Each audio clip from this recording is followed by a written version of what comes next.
après avoir couché les enfants, elle avait examiné ce qui se trouvait dans les chambres. Pas une cuvette, pas une cruche, pas un verre. Seulement un vieux seau oublié dans un coin. Et elle s'était écroulée découragée. Nous remédierons à cela, ma bonne amie. Et je vous promets que dans quelques jours, Gromiline n'aura rien à envier à l'auberge de l'ange gardien. D'Érigny tint parole. Dès le lendemain, il s'activa pour trouver les ustensiles qui étaient nécessaires. Et puis il fit des lits avec l'aide d'un menuisier du coin, et comme ses soins s'adressaient aussi au général, il parvint à mieux organiser le service autour de lui et à lui rendre la vie plus agréable. Ainsi, depuis une quinzaine de jours, les choses allaient beaucoup mieux, lorsqu'un matin, le général fit appeler d'Érigny. Je commençais à être tranquille et à m'habituer à tout ce qui me manque, et voilà qu'il faut qu'elle s'amène avec ses 8 polissons, des bristous, des cuillards. C'était Madame Papovski, la nièce du général, qui avait fait annoncer son arrivée avec ses 8 enfants. Et elle sera dans une heure d'Érigny, mon ami. Allez avec Vassili arranger des chambres pour tout ce monde. Oserais-je vous demander, mon général, de m'indiquer les chambres que vous leur destinez? Ça m'est égal, mettez-les où vous voudrez. Pardon, mon général, mais cette dame est votre nièce. Je dois lui choisir les meilleures chambres, et je connais encore mal le château. Eh bien, venez si vous voulez. Et le général passa en tête, sous le regard inquiet de l'intendant, qui fit même une tentative pour le dissuader de venir avec eux. Je ne sais pas si votre Excellence... La première chambre qu'ils rencontrèrent fut la bonne. Tenez, il doit y avoir 3 ou 4 chambres dans ce couloir. Mais elles sont vides.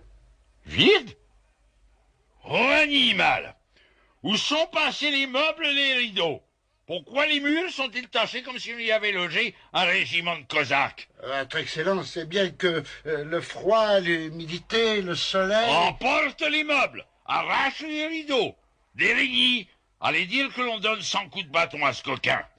Pardon, mon général, si je ne vous obéis pas tout de suite, mais nous avons besoin de Vassili pour préparer les chambres. Madame Papovski va arriver et nous n'avons rien de prêt. Mais vous avez raison, mon ami. Vassili va chercher tous les domestiques, amène-les aux Français, et ayez soin de bien exécuter ses ordres. Une heure après, tout était prêt. D'Érigny avait même dépouillé sa chambre et celle de ses enfants pour que la nièce du général ne manque de rien. Mais Madame Papovski n'arrivait pas. Le général, malgré le peu d'affection qu'il semblait témoigner pour sa nièce, commençait à s'inquiéter lorsqu'on entendit des cris et des vociférations venant de la cour.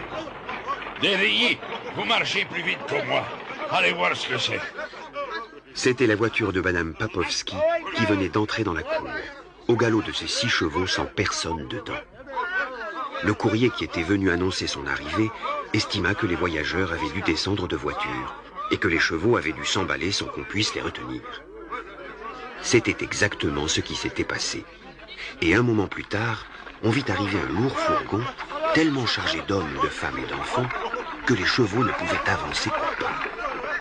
Chaque papier, quel équipage! Ils se sont tous fourrés dans le fourgon des domestiques. Ah, ma nièce doit être furieuse. Elle l'était en effet, et le courrier qui s'était précipité pour l'aider à descendre reçut une magistrale paire de gifles, bien qu'il n'ait été pour rien dans l'incident. Voilà une correction appliquée de main de maître. On voit que vous en avez l'habitude. Oh, vous étiez là, mon oncle. Approchez les enfants, venez baiser les mains de votre oncle qui est si bon, si courageux, si aimé de vous tous. Et saisissant les enfants les uns après les autres, Madame Papovski les poussa vers le général, qu'ils abordaient avec terreur. Le plus petit se mit même à crier et à se débattre. Je veux pas, il va me battre. Si tu n'embrasses pas ton oncle, je te fouette au sang. Le pauvre petit Ivan retint ses sanglots et tendit au général sa joue baignée de larmes. Et qui t'a dit que je te battrais? C'est maman et ma sœur Sanouchka. Et vous empêcherez maman de me battre? Que voulez-vous, mon oncle?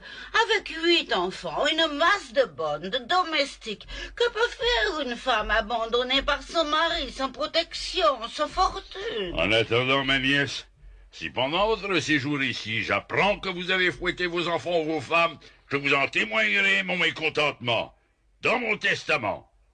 Rien ne pouvait davantage inciter Madame Papovski à réfréner ses emportements.